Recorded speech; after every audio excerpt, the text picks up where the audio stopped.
Quando a pessoa está sentada aí onde vocês estão, claro, a gente não vai querer saber se a pessoa tem passagem na polícia, se a pessoa tem problema na justiça. Não. A pessoa está ali sentada, vai pela fé, vai lutar, vai batalhar para Deus resolver a sua vida, abençoar e etc. Mas a partir do momento que a pessoa ela vai fazer alguma atividade na igreja, mesmo que seja para pegar uma vassoura para varrer, aí, neste caso, pessoal, tem que haver essa reivindicação.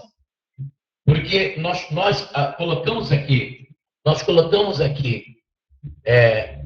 um jovem que veio com bastante talento, né, para trabalhar, e esse jovem deu um problema, pessoal. E aí, quando eu fui puxar as informações dele pelo RG, ele tinha 3 processos em andamento na vara criminal em São Paulo.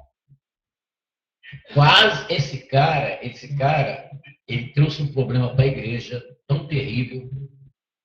Até de fato ele nos ameaçou, esse jovem. Na época o padre Damião estava aqui em cima, estava aqui também conosco. Mas foi um problemão, viu? Esse cara tem um problema e só Jesus Cristo com seu poder. Nós tivemos que contratar segurança, pessoal, para poder a gente ter uma tranquilidade. Tivemos que contratar segurança. Porque o cara sabe que ele tinha 3 passagens na polícia. Quer dizer, uma situação dessa, o que acontece? Se acontece alguma coisa dele com um devoto dentro da igreja e vem a polícia, enquadra. Inclusive, a minha pessoa se compromete. Você sabia que uma situação dessa, o homem de Deus, eles incorrem na possibilidade de ser até processado por formação de quadrilha? Olha só o diabo querendo destruir a igreja, que nós tentou várias vezes. Aí por isso que nós passamos a fazer assim. Já passou gente aqui boa, com dons, pessoas capacitadas, mas a partir do momento que não apresenta os antecedentes criminais, não pode trabalhar na igreja. Não pode. Não pode, pessoal. Você está pensando que isso é uma coisa nossa? Não. Todas as igrejas. Entendeu? Uma pessoa, por exemplo, eu posso citar quando estou falando mal, uma pessoa, por exemplo, que eu sei, porque já tive colega meu da Rede Nacional de Missões Católicas, foi trabalhar na Igreja Universal, foi consagrada pastor lá. Entendeu? Então eu posso dizer porque eu sei. A Igreja Universal, uma pessoa para ser obreiro lá, gente, é uma reivindicação 10 vezes mais do que para entrar num emprego. E eles estão certos, pessoal. Estão certos. E para ser um pastor lá? É muito de uma papelada que você nem imagina. Uma papelada, uma reivindicação. Uma papelada de que a pessoa tem que apresentar de comprovação. Não pode ter nem nome sujo nem no SPC. Não é nada. Os caras estão certos. Está certo, pessoal. Como é que o cara vai pregar a palavra com o nome sujo no SPC? Vai pregar a palavra com processo? Não pode. Está entendendo? Então a gente tem que tirar o chapéu para os caras, porque os caras estão certos, estão agindo certo. Está aí para ensinar todo mundo, entendeu? E agora não. Por que eu falo isso? Estou falando isso para vocês aqui agora. Porque aqui nós temos que colocar as cartas na mesa. Não, mas esse bicho é muito ignorante, ele é muito radical, Não, é porque funciona desse jeito. Porque se nós trabalharmos do contrário do que nós estamos dizendo, a casa cai. Satanás tem uma sede de destruir essa obra, de destruir essa igreja. Tem uma sede. Só que nosso Senhor recomenda-nos, né? Orai e vigiai. Temos que estarmos orando e atento. Cuidado, né? Porque se nós não tivermos cuidado, a casa cai. Não fique de pé, por favor. O Senhor esteja convosco. Proclamação do Evangelho de Nosso Senhor, segundo escreveu São Lucas, comigo, glória a vós, Senhor. Naquele tempo, alguém no meio da multidão disse a Jesus: Mestre, dize ao meu irmão que reparta a herança comigo. Jesus respondeu: Homem, quem me encarregou de julgar ou de dividir os vossos bens? E disse-lhes: Atenção, tomai cuidado contra todo tipo de ganância, Porque mesmo que alguém tenha muitas coisas, a vida de um homem não consiste na abundância de bens. E contou-lhes uma parábola. A terra de um homem rico deu uma grande colheita. Ele pensava consigo mesmo: o que vou fazer? Não tenho onde guardar a minha colheita. Então resolveu: já sei o que vou fazer. Vou derrubar meus celeiros e construir maiores. Neles vou guardar todo o meu trigo, junto com os meus bens. Então poderei dizer a mim mesmo: meu caro, tu tens uma boa reserva para muitos anos. Descansa, come, bebe, aproveita.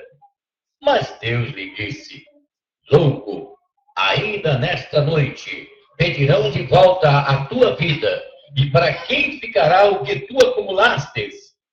Assim acontece com quem ajunta tesouros para si mesmo, mas não é rico diante de Deus. Palavra da salvação. Como proteção de nossa fé, rezamos junto ao criado apostólico, creio em Deus Pai Todo-Poderoso, Criador dos céus e da terra, em Jesus Cristo, seu único Filho, nosso Senhor, que foi concebido pelo poder do Espírito Santo, nasceu da Virgem Maria, padeceu sob Pôncio Pilatos, foi crucificado, morto e sepultado, desceu à mansão dos mortos, ressuscitou ao terceiro dia, onde deve julgar os vivos e os mortos. Creio no Espírito Santo, na Santa Igreja Católica, na comunhão dos santos, na remissão dos pecados, na ressurreição da carne, da vida eterna. Amém. Apresentemos a Deus Pai os pedidos dos filhos e das filhas de Deus. Senhor, vinde ao nosso auxílio. Pai celestes, enviastes o vosso Filho ao mundo para que o vosso nome fosse glorificado. Confirmai o testemunho de vossa igreja entre os povos. Vos pedimos comigo, Senhor, vinde em nosso auxílio. Por meio dos apóstolos, nos mostrastes as coisas do alto, onde está Cristo. Livrai-nos da ganância e tornai-nos solidários com os pobres. Vos pedimos, Senhor, vinde em nosso auxílio. Vós criaste todas as coisas para o bem da humanidade. Fazei que a vossa obra seja respeitada e usufruída por todos. Vos pedimos comigo, Senhor, vinde em nosso auxílio. Ajudai-nos a vencer a idolatria do dinheiro e a usá-lo para o progresso da nação e o bem-estar de todos os cidadãos. Vos pedimos comigo, Senhor, vinde em nosso auxílio. Abençoai os diáconos, padres, bispos, para que deem testemunho do despreendimento e alegria, e enriquecei vossa igreja das santas vocações. Vos pedimos comigo, Senhor, vinde em nosso auxílio. Tudo isso, ó Pai, vos pedimos por Cristo nosso Senhor. Diga comigo, amém? Podeis assentar em nome de Jesus. Essa palavra que nós acabamos de ler, e se encontra no Evangelho segundo escreveu São Lucas. São Lucas, foi? E qual foi o nome do livro que nós lemos a palavra litúrgica do dia de hoje? Qual foi o nome do livro do qual lemos as palavras, a palavra litúrgica de hoje? Qual foi o nome? Nome do livro? Não. Não. Olha, eu falei que eu vou fazer perguntas, hein, pessoal? O nome do livro que lemos hoje, no início da celebração, a palavra litúrgica, vou dar uma dica, apóstolo São Paulo. Colossenses, very good. Eita, que beleza. Colossenses, capítulo 3. Se já ressuscitaste com Cristo, buscai as coisas que estão em cima, onde Cristo está assentado. Buscai as coisas que são de cima e não as que estão na terra, porque vós estáis mortos e a vossa vida está escondida com Cristo em Deus. O que quer dizer essa palavra, hein? Vós estáis mortos? Você está aí vivo aí, falando comigo? O que está dizendo na Bíblia que você está morto? A palavra morte na Bíblia, pessoal, quer dizer separação. Quando Paulo diz assim, vós estáis mortos, você está separado do inferno, separado da condenação, separado da morte eterna, separado do diabo, do pecado, e vivo e ressurreto para Deus. Assim seja? É isso que quer dizer a palavra morte nesse sentido aí. Você está separado da condenação e você está unido com Deus, com a vida, né? Nosso Senhor. A palavra que nós lemos aqui, na proclamação do Evangelho, que Jesus fala sobre a ganância, sobre o dinheiro, né? Que a vida de um homem não consiste nos bens do que ele possui. Poderíamos resumir toda essa palavra nessa que o nosso Senhor diz. Que a vida de um homem não consiste nos bens do que ele possui. Tá? É bom lembrar o seguinte: Deus não condena a riqueza, não, pessoal. Ele é o primeiro rico, como é que ele ia condenar uma coisa que ele mesmo é? Ele é rico, é o dono de tudo, entendeu? A Bíblia diz que o Senhor, nosso Deus, ele é o dono da prata e do ouro. Então ele não é um pobrezinho qualquer do universo, não, né? Imagine todo esse poderio que existe só no que nós vimos aqui na nossa galáxia, né? Na nossa Via Láctea, os planetas. Olha que riqueza incomensurável. Que tanta riqueza que existe na nossa Terra, no nosso mundo, há muita diversidade de coisas, né? De coisas bonitas. Um dia, essa semana, nós estávamos jantando na minha casa e o pessoal compraram uma aipim, né? Mandioca, que eu gosto. Eu gosto de mandioca frita, eu gosto. E a mandioca estava uma delícia, tá? E fizeram a propósito, né, na manteiga, não fritaram na manteiga, né? E a missionária, ela comentou assim, né? Ela olhou assim, disse, mas que coisa bonita que Deus fez, né? A gente arranca isso aí da terra, a terra dá isso aí. Você, a terra é uma riqueza, entendeu? E o próprio Deus criou para nós. Ele é o dono da prata e do ouro, é o rico. Deus não condena a riqueza. O que Deus condena? É o orgulho.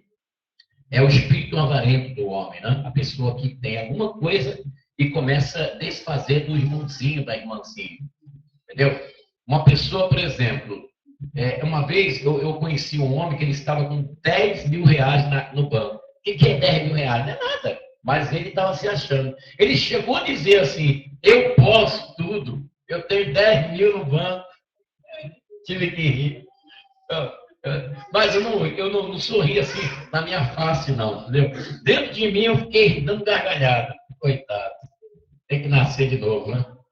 Tem que nascer de novo. Porque a pessoa tem alguma coisa, porque a mente da pessoa, a mente da pessoa muda. Entendeu? Ela fica. Então, por isso que nosso Senhor disse, bem-aventurados os humildes de espírito, porque verão a Deus, né? Porque pertence ao reino do céu. Porque o Deus não quer o orgulho, né? É o espírito avarento. É a pessoa que tem alguma coisa, olhar assim para o irmãozinho que está com chinelo de dedo, assim, coitadinha, não tem nem dinheiro para comprar um sapato. Eu tenho dinheiro para comprar uma sapataria. E ele, ó, tá com a sandalinha velha, a havaiana velha. Esse pensamento da pessoa, Deus detesta. Chama isso de espírito de avarento. Deus detesta e abomina isso. A pessoa pode ter os seus bens e vai louvar a Deus. Vai agradecer. Ele vai ser um mordomo. Se é um homem ou mulher de Deus, ele vai ser um mordomo de Deus para administrar e vai pedir a Deus para abençoar. Se seja. Pessoal, nós estamos falando sobre o Espírito Santo. Na semana passada, nós lemos o capítulo 2 do livro de Atos dos Apóstolos, né? E o Espírito estava reunido no mesmo lugar e de repente veio dos céus um vento impetuoso que encheu toda a casa. E todos começaram a falar nas línguas. Vamos ler? Vamos ler aqui. Vamos saber que língua é essa. Existem línguas estranhas? Existem línguas estranhas ou língua de anjos? Quando a pessoa está falando a língua estranha, ela está falando línguas estranhas ou língua dos anjos? Vamos aqui para Atos dos Apóstolos, capítulo 2. Obrigado. Capítulo 2. Chegando o dia dos Pentecostes, estavam todos reunidos no mesmo lugar, e de repente veio do céu um ruído, como que soprasse um vento impetuoso, e encheu toda a casa que estavam assentados. Apareceu então uma espécie de línguas de fogo, que se repartiram e pousaram sobre cada um deles. Ficaram todos cheios do Espírito Santo e começaram a falar em outras línguas, conforme o Espírito Santo lhe concedia que falasse. Bom, então nós vemos aqui na Bíblia Sagrada, aqui não está falando línguas estranhas, aqui não está falando língua dos anjos, está falando línguas de fogo. Entendeu, pessoal? Aqui não está falando nem língua de anjos e nem língua estranhas. Está falando línguas de fogo. Línguas de fogo seria o quê? A palavra que nós consideraríamos como aquilo que viéssemos falar, língua dos anjos. Por que tem tradicionalmente no meio pentecostal, no meio carismático, a pronúncia língua dos anjos?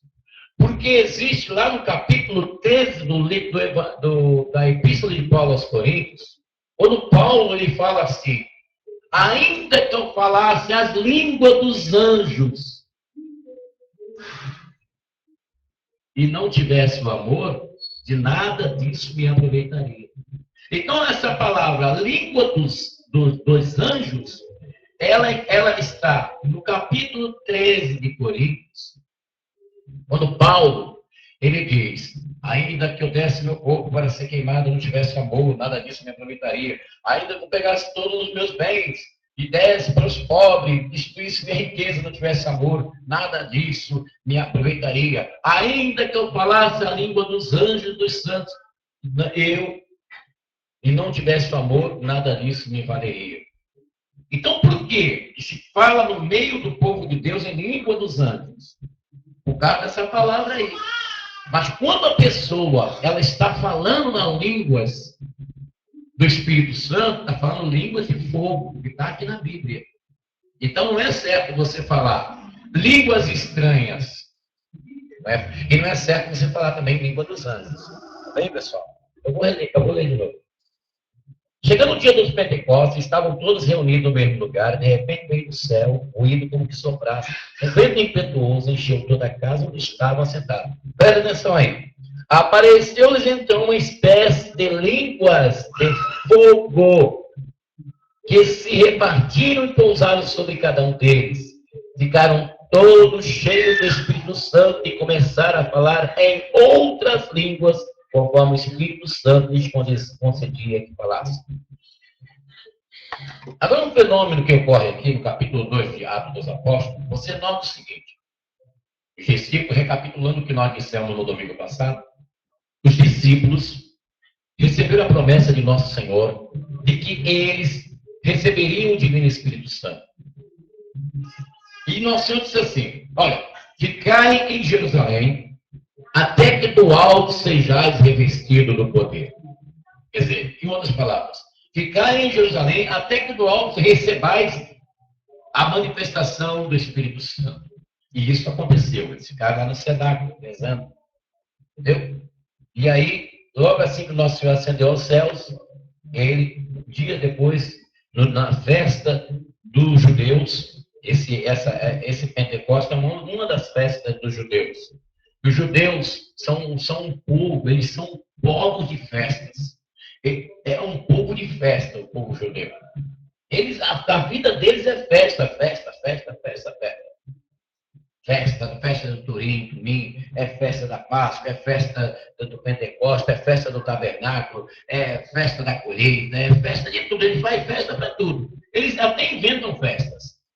Entendeu? Nós, quando nós pensamos, nós daqui do Ocidente, nós brasileiros, argentino, boliviano, chileno, nós daqui da América do Sul, da América Central, nós, quando falamos em festa, nós lembramos o quê?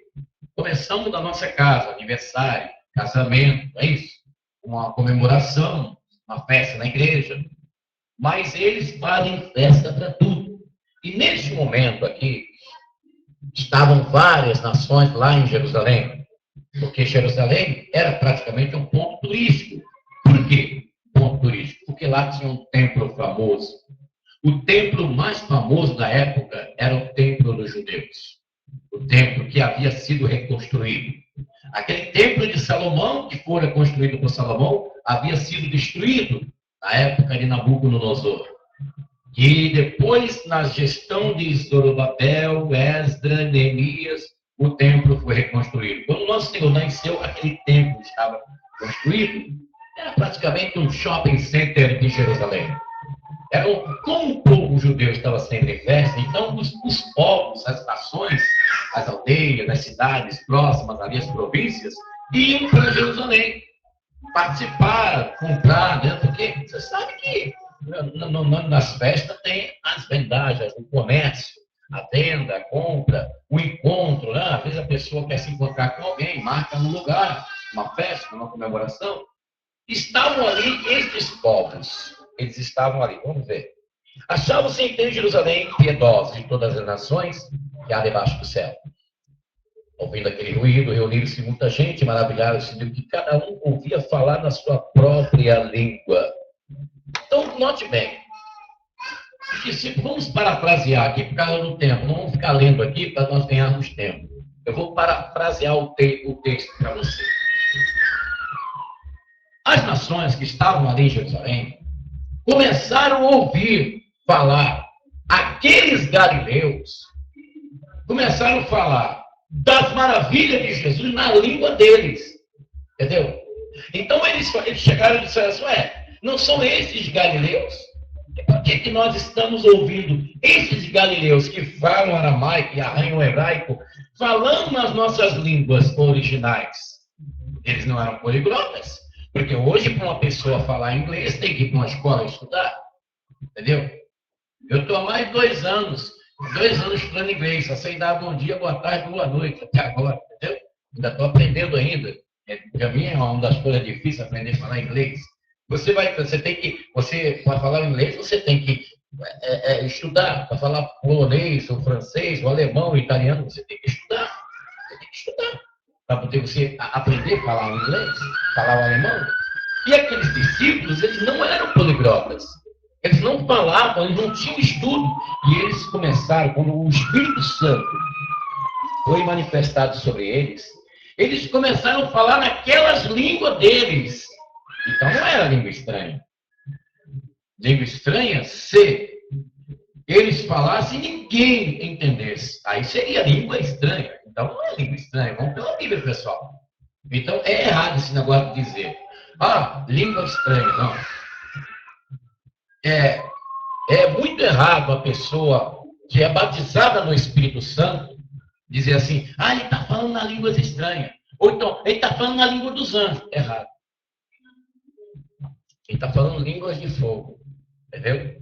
Línguas de fogo, conforme a Bíblia. Não está falando nem línguas estranhas e nem língua de anjos. Note bem.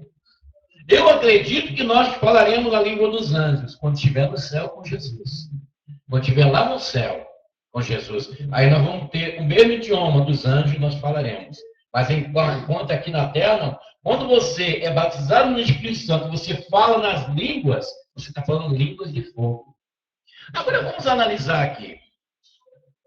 Porque se os discípulos receberam o Divino Espírito Santo, e eles começaram a falar nas línguas das nações que estavam lá em Jerusalém, ao ponto deles chegarem para Pedro, porque Pedro estava ali praticamente como representante daquele pessoal, que o nosso Senhor já havia dado a incumbência para ele, para o apóstolo São Pedro, para apacentar as ovelhas.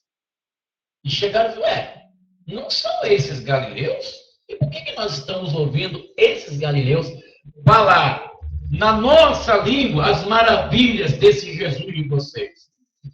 Aí foi quando Pedro tomou a palavra e começou a dizer, olha, o que vocês estão vendo aqui, porque alguns começaram até a dizer, eles não estão bêbados, eles tomaram vinho, que no linguajar da Bíblia, né?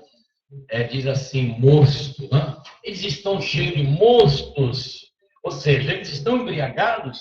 Aí Pedro disse assim, olha, o que vocês estão vendo aqui é para se cumprir o que está escrito no livro do profeta Joel, que está escrito que nos últimos dias Deus derramaria do seu Espírito sobre toda a carne, que os vossos filhos, vossas filhas profetizarão, vossos mancebos terão visões, vossos velhos sonharão sonhos.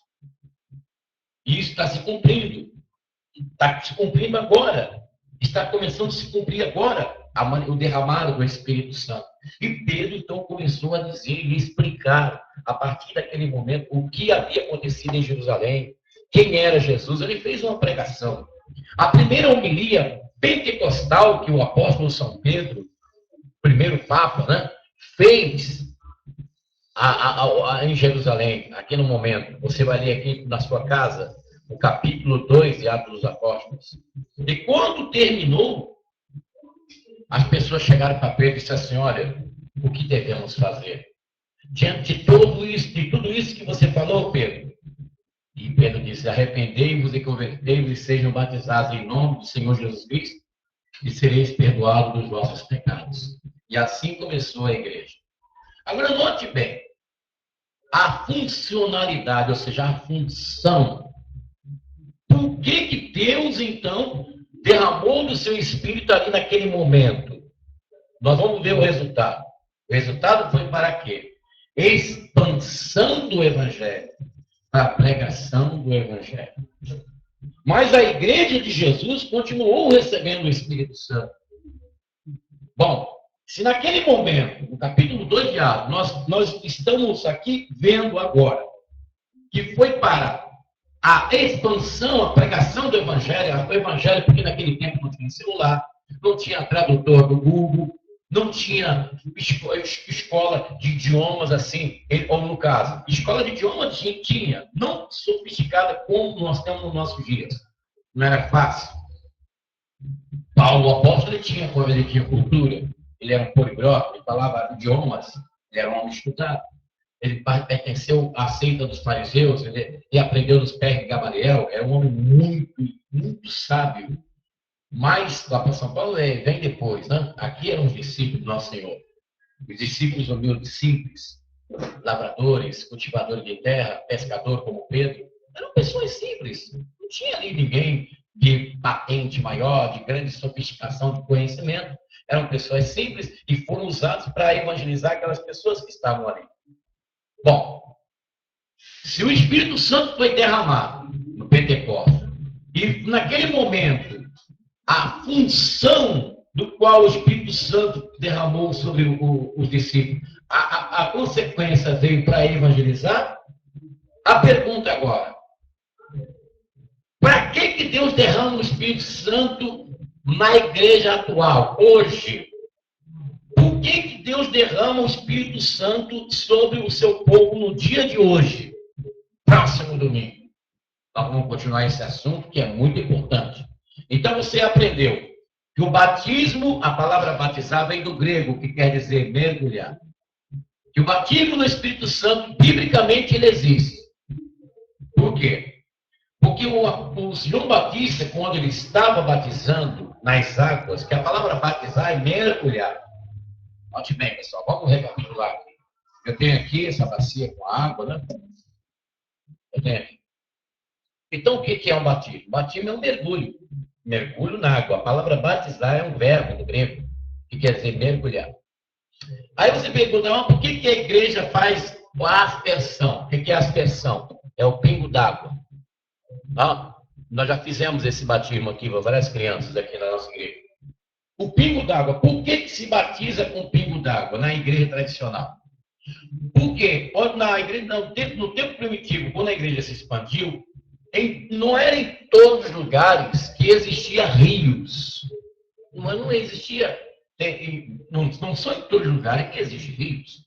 Lá em Jerusalém tinha o Rio Jordão, outras afluentes, mas nos outros lugares aonde foi inaugurada a igreja de Jesus, não havia rios. Então, na simbologia do batismo nas águas, passou-se a igreja nos lugares aonde não tinha rios.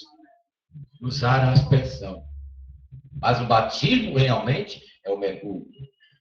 Quando João Batista estava batizando nas águas, Nosso Senhor chegou, né? Aí Nosso Senhor disse assim: olha, agora vem do que eu não sou digno de desatar as suas sandálias. Eu não sou digno. E eu vos batizo com água para o arrependimento. Eu vos batizo com água, mas após mim virá um que eu não sou digno de desatar as sandálias dele. ele vos batizará com o Espírito Santo e com fogo. Repita comigo essa palavra.